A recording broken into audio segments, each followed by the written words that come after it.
dear creatives, I'm Oliver Kwelumi, the creative director of Suave Millenary, and I welcome you to another tutorial video brought to you by Suave Millenary. Thank you for staying true to our channel. Thank you for subscribing, liking, and sharing our videos. And if you're yet to, don't forget to click the subscription button below. So very quickly, what do we have to do today? Today we'll be learning how to make a weaved hairband, but this is not the regular type which you know about. Today we're going to be learning how to make the latest weaved hairband which is in vogue. I don't know if many of you have come across this new one. It's very big. It seems very bogus, but that's the beauty of the hairband. And so that is what we are here to learn today. So very quickly, what are the materials required? The materials required are your scissors, your measuring tape, your tailor's chalk, your office pin, and most importantly, your fabric and your fiber.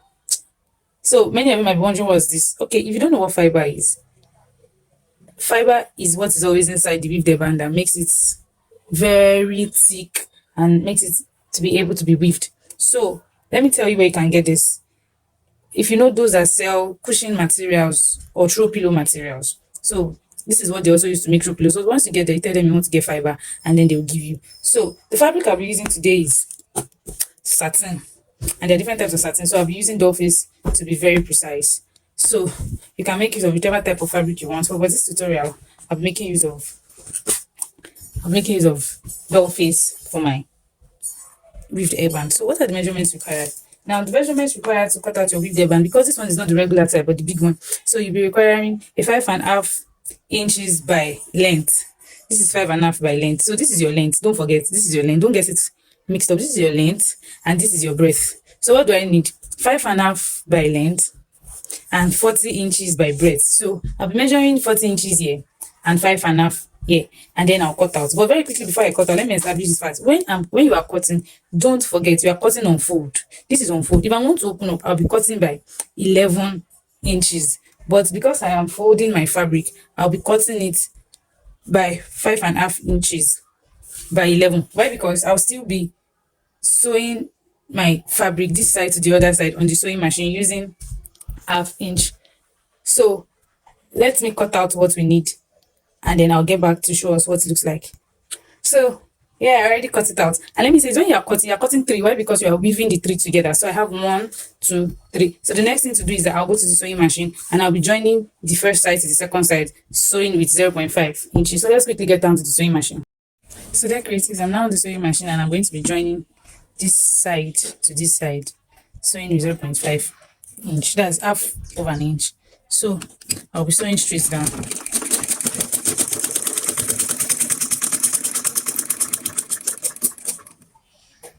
So dear creatives, I'm done sewing. So the next thing I'm going to do is to cut out a bit out of my sewing allowance so as to reduce bulk. And so I'll be cutting just 0.25 out of it.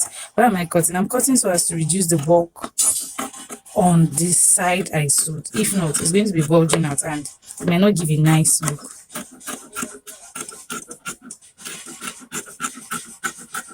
So now I'm done cutting. Now the next thing I'll be doing is to also close one part. Remember, there are 2 openings. This is my first opening and this is my second opening. So I'll be closing this first opening too by 0.5 inch. Why? Because by the time I start stuffing my fiber inside, I'll need this side to close so as to prevent my fiber from coming out on the other side. So I'll close here by 0.5 inch, and after closing, I'm going to show us what it looks like. Okay, so there, creatives, I'm done sewing, and as you can see, I'm done sewing the 3. So I have 1, 2, 3 here. So the next thing I'll do is to turn out. Remember, I sewed on the outside. The next thing I'll do is to turn out to the right side, and then I'll also repeat the same process for the remaining 2. Okay, I'm done turning out, and so I have 1, 2, 3. Remember, 3, because we'll be weaving it together. So what's the next step after turning out? When I'm done sewing, the next thing I'll do is I'll take the edges where I closed. Remember, I closed here and I left the other side open. I'll take the edges where I closed, and then I'm going to put it together this way. I'm going to put it together this way, and then I'm going to sew on the sewing machine. Why? Because I'm going to be weaving the 3 together. This is how I'm going to do it. I'll take the first one, I'll put it down. I'll take the second one, I'll put it this way. and then I'll take the third one this way. So I'm going to lay it on each other, and then I'm going to fold this way.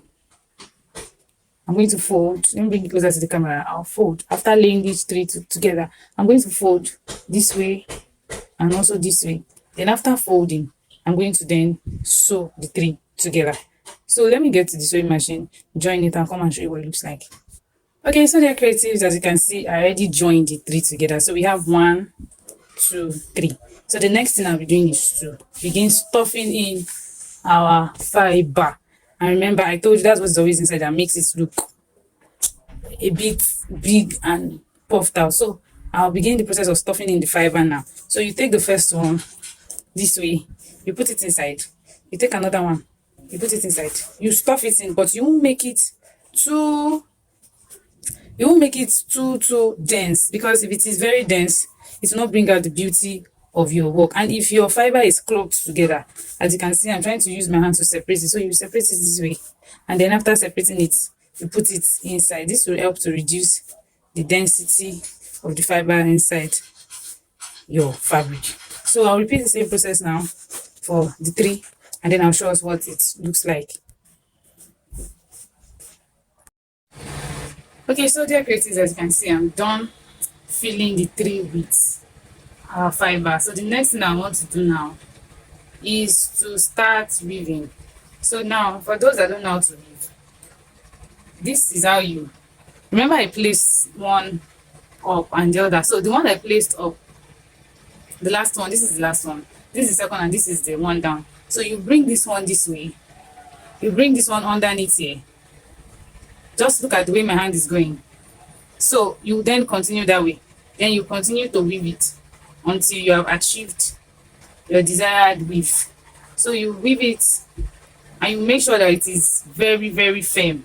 Do not weave it to be very loose, because if it is loose, it won't bring out the fit of the weaved hairband. So you continue to weave until you get your desired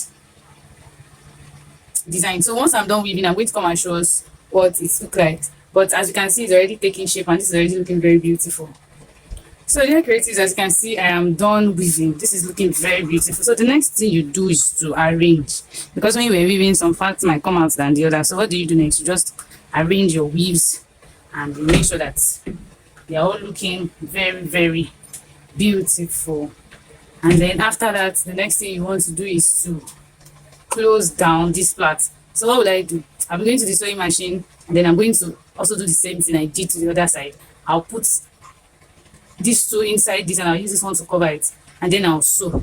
After which, I'll then join the two parts together, and then we are done with our weaved hairband. So let me go down to the sewing machine and close it down.